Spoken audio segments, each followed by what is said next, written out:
कर लेते हैं बिहार की सियासत की, जहां भतीजे पर चाचा भारी पड़ा। मसला पासवान परिवार में जारी घमासान का है। रामविलास पासवान के भाई पशुपति पारस को संसदीय दल के नेता के तौर पर मान्यता मिल गई है। अब सबकी नजरें चिराग पासवान पर टिकी हैं।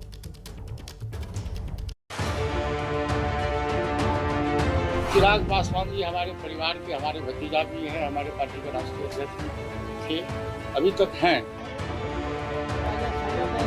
बिहार के मुख्यमंत्री श्री नीतीश कुमार जी को मैं अच्छा लीडर मानता हूं।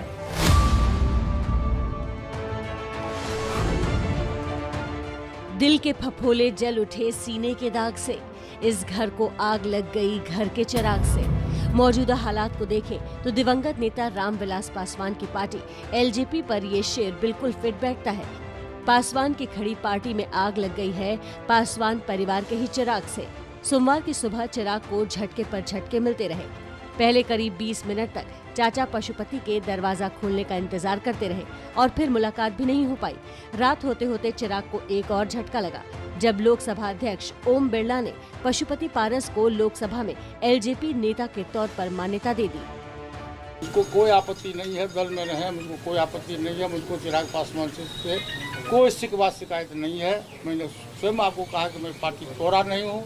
पार्टी ओरिजिनल पार्टी लोक जनशक्ति पार्टी है, ये लोक जनशक्ति पार्टी रहेगी। उसको चिराग पासवान जी आगे रहे। चिराग के अलावा पार्टी के सभी 5 सांसद आज चिराग के खिलाफ खड़े हैं। इस सारे झगड़े की जड़ की शुरुआत को समझना है तो आपको बिहार चुनाव तक चलना पड़ेगा। मुख्यमंत्री के पास विजन नहीं है, सैचुरेशन पर है और युवा विरोधी सोच है हमारे मुख्यमंत्री की। मेरे खिलाफ बोल करके कोई आगे बढ़े तो हम उसको बधाई देते हैं। इतना बड़ा घोटाला हो रहा है, इतना बड़ा भ्रष्टाचार हो रहा है, बिहार के हर एक आदमी को पता है। जब सबको पता है और मुख्यमंत्री को नहीं पता हो, संभव ही नहीं है। खुद को एनडीए का हनुमान बताने वाले चिराग ने नीतीश पर ताबड़तोड़ हमले किए और चिराग इस बात से खुश भी थे कि उन्होंने नीतीश को नुकसान पहुंचाया। जदयू को नुकसान करने में लोक जनशक्ति पार्टी कितनी सफल हुई है, ये बात छुपी तो है नहीं। जनता दल यूनाइटेड को किस तरीके से नुकसान पहुंचे, मैं शुरू से मेरा लक्ष्य था और इसी लक्ष्य के साथ मैं चुनाव में उतरा था और मुझे खुशी है कि उस लक्ष्य को हम लोग पूरा कर पाए। चिराग समझते रहे कि उन्होंने नीतीश का खेल कर दिया, लेकिन राजनीति में नए चिराग समझ ही नहीं पाए कि कब उनके साथ खेल हो गया। चिराग जिस नीतीश के विरोध में सारी रणनीति बनाते रहे, आज उनके परिवार और उनकी पार्टी के नेता उसी नीतीश की तारीफ कर रहे हैं। हमारी जो सोच है, हमारा जो ये है, उसके मुताबिक मैं बिहार के मुख्यमंत्री श्री नीतीश कुमार जी को मैं अच्छा लीडर मानता हूँ, विकास पुरुष है। आरोप लग रहे हैं कि दिल्ली के इस तमाशे की स्क्रिप्ट पटना में लिखी जा रही थी। जो कुछ लोक जनशक्ति पार्टी में बिहार में हो रहा है वो पशुपति पारस जी को आप ब्लेम नहीं करें या 5 सांसदों को भी। इसकी स्क्रिप्ट तो एक अन्य मार्ग से लिखी जा रही है। चिराग की राजनीति बुझाने के लिए इशारा नीतीश की तरफ इसलिए भी किया जा रहा क्योंकि नीतीश के सबसे खास ललन सिंह भी पशुपति पारस की बैठक में मौजूद थे। हालांकि जेडीयू इसे चिराग पासवान का सेल्फ गोल बता रहा है। नहीं, जेडी को क्या जरूरत काम करने की, उन्होंने खुद ही अपने बंगले में आग लगा दी है। हमें जरूरत ही नहीं है। हाँ, बुझा नहीं रहे हम, ये सही है, लेकिन आग तो उन्होंने खुद ही लगाई है। अगर विधानसभा का चुनाव उन्होंने एनडीए के नेतृत्व में, नीतीश जी के नेतृत्व में लड़ा होता तो उनके आज कम से कम 20-25 एमएलए होते, तो ना टूट होती ना बगावत होती। पासवान की पार्टी में इस ड्रामे का पर्दा अभी गिरा नहीं है। पशुपति पारस आज सांसदों के साथ पटना पहुंचेंगे और राष्ट्रीय कार्यकारिणी की बैठक करेंगे। इधर एलजेपी में हुए सियासी संग्राम के बाद बिहार में कांग्रेस विधायकों में भी टूट की अटकलें तेज हो गई हैं। कांग्रेस के सभी 19 विधायकों को आज पटना बुलाया जा सकता है। देखिए, इस बड़ी खबर पर जो कि एबीपी न्यूज़ ने सबसे पहले आपके सामने रखी थी, दिल्ली से हमारे संवाददाता उसके फॉलोअप के लिए लगातार हैं। दिल्ली में पशुपति पारस के घर से प्रशांत हैं, दिल्ली में ही चिराग पासवान के घर से जयनंद कुमार हैं और पटना से नीतीश्री है। सबसे पहले प्रशांत का रुख कर लेते हैं। प्रशांत, आगे की योजना क्या है? अब ये सांसद पटना जाने की तैयारी कर रहे हैं, वहाँ राष्ट्रीय कार्यकारिणी की बैठक की तैयारी होगी। चिराग को बिल्कुल बुझा दिया जाएगा क्या?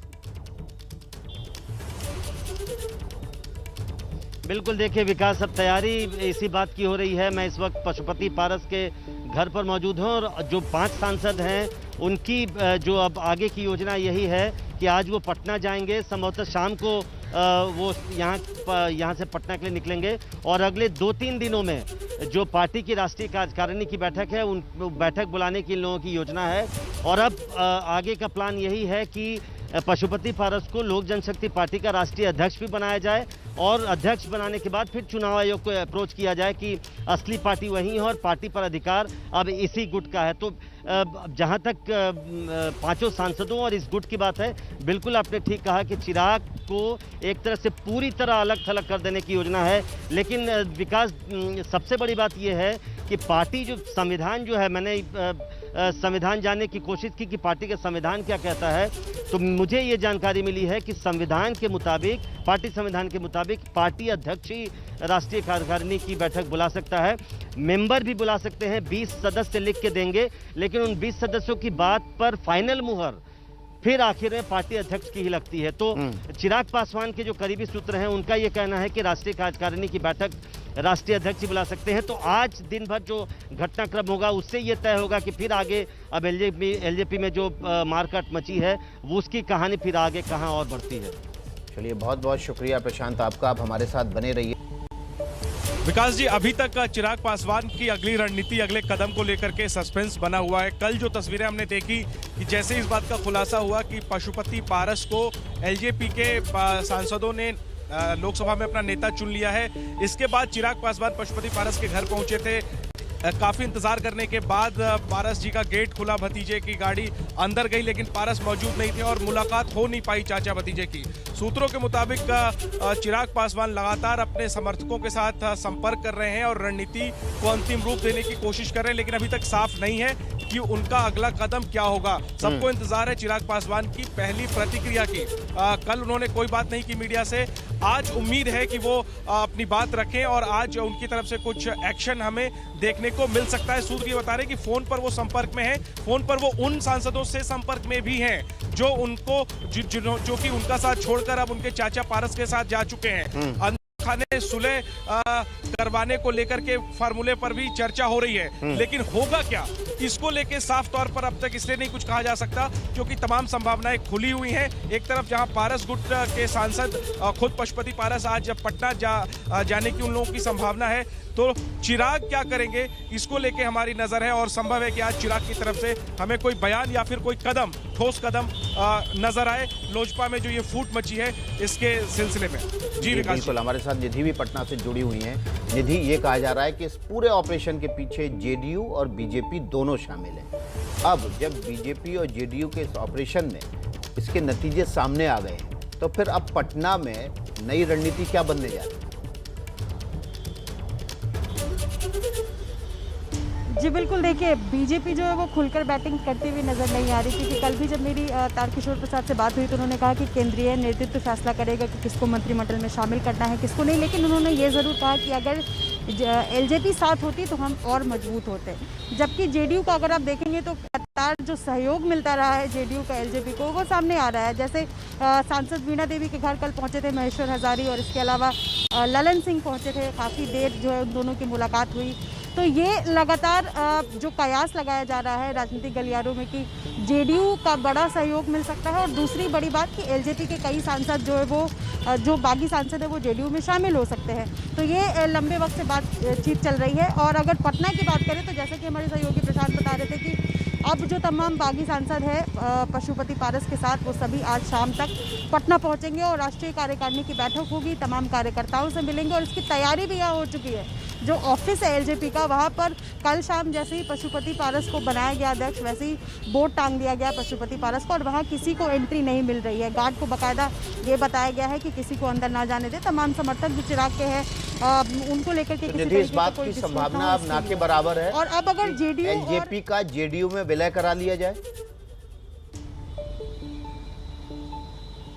जी बिल्कुल, ये जो बात कही जा रही थी कि विलय हो सकता है, इसको लेकर के अभी जो है वो ना तो जेडीयू से कोई इसकी तरफ इशारा कर रहा है और ना ही एलजेपी की तरफ से कोई बात स्पष्ट हो पा रहा है कि क्या विलय होगा।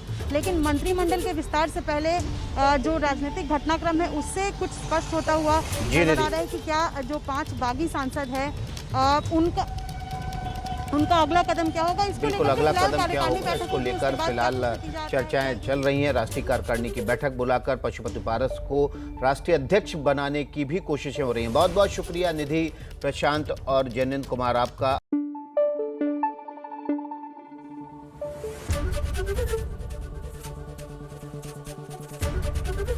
एबीपी न्यूज आपको रखे आगे।